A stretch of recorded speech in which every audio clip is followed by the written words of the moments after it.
आपके साथ मैं हूं जवेरिया नियाज। सबसे पहले हेडलाइंस।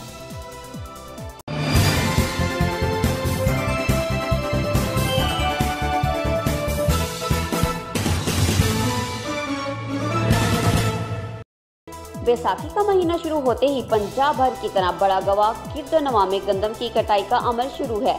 मजीद तफसीलात जानते हैं हमारे नुमाइंदे मोहम्मद नबील हसन से। जी बिल्कुल, बैसाखी शुरू होते ही पंजाब भर की तरह बड़गवा गिरदोनवा में भी गंदम की कटाई शुरू कर दी गई है। मर्दों ख़वातीन गंदम की कटाई कर रहे हैं। पहले मरहले में गंदम की कटाई का अमल जारी है। गंदम की फसल में कांटेदार और दीगर बूटियों की वजह से किसानों को गंदम की कटाई में शदीद मुश्किलात दरपेश हैं। किसानों का कहना था कि हुकूमत की जानिब से अदम दिलचस्पी पर गंदम की फसल में बेशुमार बूटियों ने गंदम की फसल को शदीद नुकसान पहुँचाया।